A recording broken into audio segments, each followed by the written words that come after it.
पूज्य श्री रामदास बाबा के जब दर्शन किए तो यही देखा, बार बार उनकी जिह्वा राम राम राम राम राम राम चल रही। काफी देर खड़े रहे, देखा ऐसे लार बह रही थी, आंखों में जल भरा हुआ था।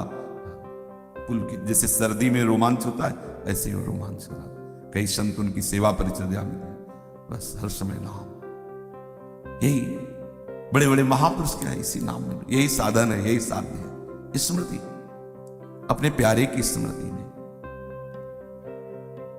हमारे मन की प्रत्येक वृत्ति भगवदाकार हो जाएगी।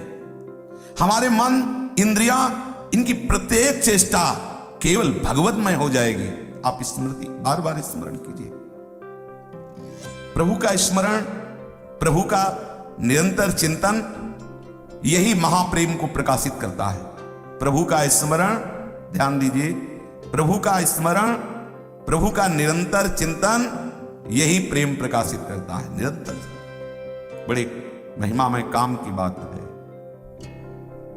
अंदर ही अंदर, अंदर ही अंदर, बार बार स्मरण, बार बार स्मरण। ये विषय तभी आकर्षित करता है जब आप स्मरण करते हो। विषय का बल है चिंतन, ध्यान रखना। यदि आपने विषय का चिंतन किया फिर आप निर्बल हो जाएंगे। प्रभु का चिंतन किया तो किसी विषय की ताकत नहीं कि आपको परास्त कर दे। आप बचाओ चिंतन से अपने आप को। ध्याय तो विषयान, जब आप विषयों का ध्यान करेंगे गिर गए, अब आप गिरते चले जाएंगे।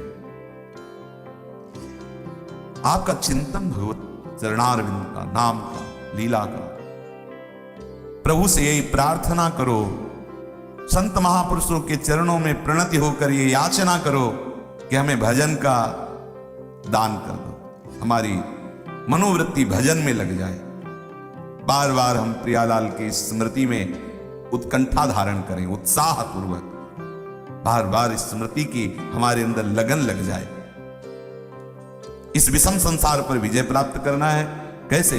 जो निरंतर नाम जप करता है, बार बार नाम जप करता है, वो इस विषम संसार में सम हो जाता है और भगवत स्वरूप में ममता हो जाती है। प्रभु को जितना आप स्मरण करेंगे तो प्रभु आपके ऋणी होते चले जाएंगे। देख लीजिए, सेव संतरा अर्पित करने से नहीं ऋणी होंगे। सोना चांदी, अरे सोने के पहाड़ है, इन सब बातों में नहीं जाना चाहिए। हमें राग छुटाना है, पिंड छुटाना है, तो हम ऐसे रख दिया, ले प्रभु। जो हम अभी भार मान रहे थे कि वस्तुएं मेरी हैं, रुपया पैसा मेरा है, संपत्ति मेरी है, प्रभु इस मेरेपन को हटाने के लिए ये तेरा तुझको अर्पण, तुदियम वस्तु गोविंद, कोई महत्व नहीं है। तोला 2 तोला, किलो 2 किलो सोना, अरे योजनों, अब 4 लाख योजन पहाड़ सुमेरु सोने का, कितना सोना था। चांदी की खाने उसकी माया में है, क्या सोना चांदी, उनको क्या चाहिए जिससे आपके वो ऋणी हो जाएंगे। स्मृति यहां वर्णन करे, जो आप बार बार उनका स्मरण कर रहे हैं तो प्रभु ऋणी होते जाएंगे। कितनी महिमा है स्मरण की, बार बार बार बार भगवत चिंतन। पवित्रतम प्रेम का प्रकाश उसी के हृदय में होता है। बार बार स्मरण करते ही वो सारी पात्रता आ जाती है जो महापुरुषों में होती है, सारी पात्रता। अब देख लो भाई जी महाराज जब तक शिमलापाल की नजर कैद में नहीं थे तब तक पीछे का जीवन देख लीजिए आप, भजन से प्रकाशित हो गए। फिर हम धीरे धीरे मानने लगते हैं कि ये तो साक्षात भगवान है, भगवान के अवतार है, हमें समझाने के लिए ये ऐसे मनुष्य शरीर में। अक्षरशः सत्य है, भगवान ही तो एक हम बहुश्यामा सब रूपों में, कोई हमें परेशानी नहीं, सब नहीं, लेकिन आए कब उस स्वरूप में, भजन बल से। भजन जितना, कोई भी कहीं भी भजन, आप इसको समझो। किसी से कृपा मांगने की जरूरत नहीं। अगर कृपा मांगो तो यही कि हमारी भजन में रुचि हो जाए, बार बार भगवत स्मृति में रुचि हो जाए। नित्य निरंतर प्रभु के मधुर मंगलमय स्मरण से बढ़कर के कुछ नहीं है। इसलिए कोई भी पदार्थ, कोई भी अवस्था, कोई भी स्थिति, कोई भी प्राणी, कोई भी सुख दुख तुम्हें भगवत स्मृति से रहित ना कर पावे, ये तुम्हारी चतुरता होगी, ये सावधानी होगी। हमारी स्मृति प्रभु में लगी तो कोई हमारे पास आया ही नहीं। हजारों आए हजारों जाए, कोई स्मृति में आ गए। अच्छा आप आए, और वो लोग अब वो आप आए तो आप गए, आपकी स्मृति गई।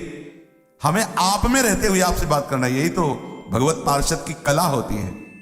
अभी आप प्रकृति के हाथ में हो और नाम जापक के हाथ में परमात्मा होता है, प्रकृति की क्या पक्का समझो। हाथ में मतलब अधीन, नामी को अधीन कर, सुमिर पवन सुत पावन नामो, अपने बस करी राखे राम।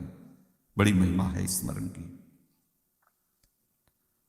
सदा सर्वदा प्रभु का मंगलमय स्मरण, इससे बड़ा कोई उपासना नहीं, कोई साधना नहीं, इससे बड़ा कोई लाभ नहीं।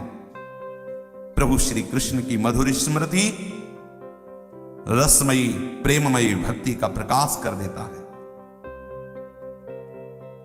अनन्य ममता, काम का लेस नहीं, काम की गंध नहीं, कल्पना नहीं, निष्कपट सुनिर्मल सुज्ज्वल प्रगाढ़ प्रीति श्री कृष्ण चरणारविंद में, किशोरी जी के चरणों में हो जाती स्मृति, बार बार स्मृति। जब तक बिना किसी चेष्टा के अनायास भजन न होने लगे, आसक्ति पूर्वक भजन न होने लगे, तब तक सावधान रहो। फिर तो सावधानी की जरूरत नहीं हो, तो चल पड़ा भजन, चल पड़ा। अब नहीं रुक, किसी की ताकत नहीं कि रोक दे। हड्डियों से भजन होता है भाई, जिभ्या से होता है, ये तो बात समझ में आ गई। हड्डी से विठल विठल विठल हड्डियों से निकल रहा। आश्चर्य है भजन का प्रभाव। सारी सिद्धियां से घेरे होती हैं, वो किसी भी सिद्धि का प्रयोग करे ना करे, भजन में बहुत बड़ा बल होता है। तुकाराम जी महाराज कीर्तन कर रहे हैं, वीर शिवाजी दर्शन करने आए। बड़ी सावधानी से संतों के पास जाया जाता था कि कहीं रजोगुण मद ना नजर आवे। तो एक अंगरक्षक और आप बिल्कुल साधारण वेशभूषा में सामने जाके प्रणाम किया हो तो सुनते विठल विठल का इशारा कर दिया। इतने में मुगलों को पता चल गया कि बिना किसी सेना की सुरक्षा के शिवाजी अंदर। वो अंगरक्षक भय मानते धीरे से आया और बताया कि आप घेर चुके हैं, आसपास म्लेच्छ सेना घेरे हुए हैं। तुकाराम जी की तरफ देखा उन्होंने, वो बैठे, पूरी म्लेच्छ सेना अंदर आ गई। पूरी जांच की तो केवल तुकाराम जी दिखाई दिए, ना अंगरक्षक ना शिवाजी दिखाए। सामने बैठे दिखाई। थोड़ी देर बाद उनका गलत सूचना मिली थी। शिवाजी ने आश्चर्य, सामने बैठे, अरे कर तुम अन्यथा कर तुम, सर्व समर्थ प्रभु का नाम है और नाम जापक महापुरुष के समीप बैठे, विघ्न कोई स्पर्श नहीं कर सकता। बड़ा महिमा में है। प्रचंड अग्नि की ज्वाला में संपूर्ण लंका भस्म हो गई। विभीषण जी की कुटिया में धुआं भी नहीं लगा। एक विभीषण कर गिरना बजा। भजन का बड़ा प्रभाव है। हनुमान जी की पूंछ का एक बाल भी नहीं जला। बाल, पूंछ की तो बात जले, बाल क्यों? ताकर दूत अनल जय सिरजा, जरा न सोते कारण गिर जा। अग्नि का किसने निर्माण किया? श्री हरि ने। वही हरि के दूत है। दास को अग्नि कैसे ताप दे सकती है? अग्नि चंदन के समान शीतलता। विश्वास करो अपने प्रभु पर और उनकी स्मृति पर। जब तक चित्त में तुम्हारे किसी बात से क्षोभ हो जाए, विषाद हो जाए, तब तक तुम समझना अभी भजन रंग नहीं लाया। कोई भी परिस्थिति घटना तुम्हें क्षुभित नहीं कर सकती, दुखी नहीं कर सकती, विषाद नहीं हो सकता। क्या हरि है ना। अभी क्या है हमारी स्थिति नहीं। देखो महापुरुषों की ये वचन है, जब तक कोई घटना तुम्हें क्षुभित कर देती है, विषाद युक्त कर देती है, तुम दुखी हो जाते हो, तुम रोने लगते हो हाय हाय, तो समझो आपके भजन में कमी। आप किसी से अपनी पोल मत खोलो। कूटस्थ हरि के चिंतन को बढ़ाओ, भजन बढ़ाओ, भी सब ठीक हो जाएगा। भजन बढ़ाओ धीरे धीरे, और नाम बढ़ाओ, और नाम जब बढ़ाओ। जब तक हमारे एकमात्र आकर्षण प्रभु नहीं होंगे, एकमात्र ममत्व का केंद्र प्रभु नहीं होंगे, तब तक ये हर्ष विषाद आते रहेंगे। नित्य निरंतर बरसने वाली भगवत कृपा को तुम ठुकरा दोगे। यही हो रहा है। भगवत कृपा हो रही है, अहंकार के कारण हम उसे ठुकरा देते हैं। भगवत कृपा तो है तो की है, लेकिन ये अहम बर्दाश्त नहीं कर पा रहा। भगवत कृपा का जो पाचन होता है वो दैन्यता से होता है, अहंकार से वमन हो जाता है। जिसके हृदय में जितनी अधिक दैन्यता होगी, उतनी भगवत कृपा वहां एकत्रित होती जाएगी, पचती जाएगी। एक बार अयोध्या के किसी महापुरुष के समीप एक भागवत प्रवक्ता गए। उनका, महाराज हमारी इच्छा है कि आपके ठाकुर जी को भागवत सुनाए। उनका सुनाई, भागवत सुनाया तो उनका, भाई भागवत सुनाने के बाद कुछ दक्षिणा देने का विधान होता है, हम तो विरक्त हैं, आप बताइए क्या। आप महाराज आप आशीर्वाद दीजिए, हमारे संतान नहीं संतान हो, ठीक जाओ हो जाएगी। भजन बल है, संतों के पास क्या नहीं हो सकता, वो भगवान को आशीर्वाद देते हैं। संत जनों की तो महिमा अनंत है, क्योंकि अनंत उनकी प्रीतम है। बोले और बोले महाराज फिर रुपया पैसा खान पान की सामग्रियों की बड़ी टोटा रहता है गृहस्थी में, तो जाओ। और बोले भी प्रभु की भक्ति है। बोले भक्त उठा चलो यहां से, प्रभु की तीसरे नंबर में प्रभु की भक्ति, पहले पुत्र फिर धन और फिर प्रभु। ऐसों को प्रभु की भक्ति नहीं मिलती। और तुम मांग सकते हो, दे सकते हैं प्रभु। अगर पहले प्रभु की भक्ति बोले होते तो ये मांगने की जरूरत नहीं थी, सब अपने आप आ जाता। पहले तुम्हारे अंदर भक्ति की आकांक्षा नहीं। अब इनको भोगो, जब इनसे वैराग्य हो जाए फिर बताना। भक्ति प्रथम में होनी चाहिए। ये जो ऐसा सोचते हैं कि खूब धन संपत्ति आडंबर आदि के द्वारा, नाटक के द्वारा आ जाए और उनको भोगे फिर भक्ति ऐसी नहीं होती। हाँ, भक्ति के आश्रित आप हो, भक्ति महारानी हृदय में आएंगी तो विशुद्ध ज्ञान विशुद्ध वैराग्य हृदय में रहेगा, तो प्रभु का संपूर्ण वैभव, रिद्धियां सिद्धियां मोक्ष सब आज, क्योंकि प्रभु जाए वहां कौन सी कमी रहेगी। लेकिन अगर आपने इनकी प्रधानता कर ली और भक्ति को बाद में रखा कि वो भक्ति, फिर नहीं भक्ति महारानी आएंगी। सटकंटक देखे जहां राय न भक्ति निदान। संसार में कोई ऐसे नहीं गया कि अब कछुनाथ न चाहे हो, ऐसे नहीं गया कोई। अगर ऐसे गया है तो नाथ के चरणों का ही आश्रय लेकर गया। कोई ऐसा कोई भी, सब अधूरे ही गए हैं यहां से।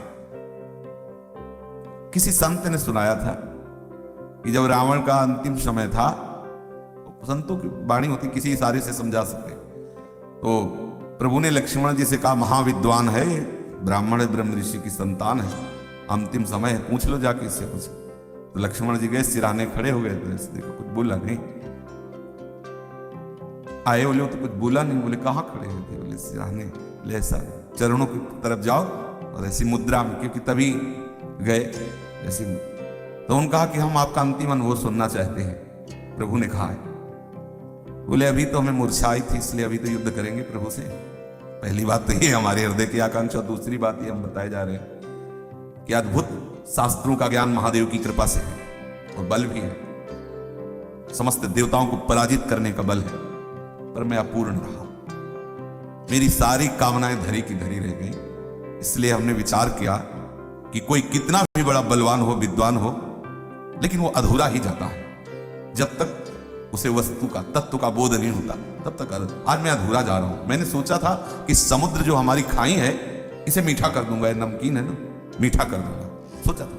सोचा था कि रात्रि को आने नहीं दूंगा, प्रकाश ही प्रकाश है। सोचा था एक ऐसा यात्रा का मार्ग बनाऊंगा, सीढ़ी जो सीधे स्वर्ग जाएगी, किसी को अलौकिकता की जरूरत नहीं पड़ेगी। बहुत कुछ सोचा था, लेकिन सब सोचता है रह गया, हाथ कुछ नहीं आया।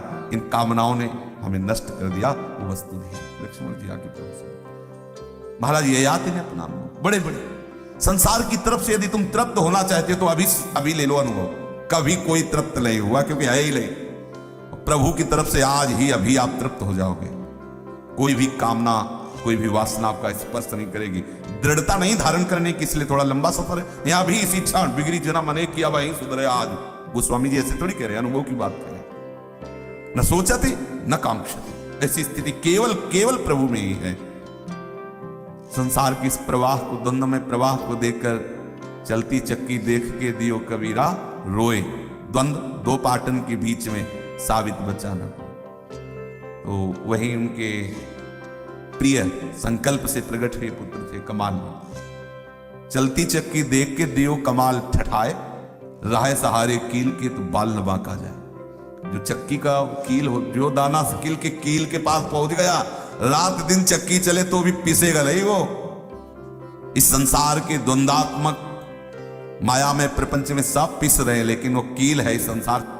न सोचते न कांक्षते, ऐसी स्थिति केवल प्रभु में ही है। बार बार भगवान नाम जप करो, मंत्र स्मरण करो, प्रभु के चरणों का स्मरण करो, लीला गायन करो, यही परम विश्राम स्थिति। श्री राधा वल्लभ लाल की जय।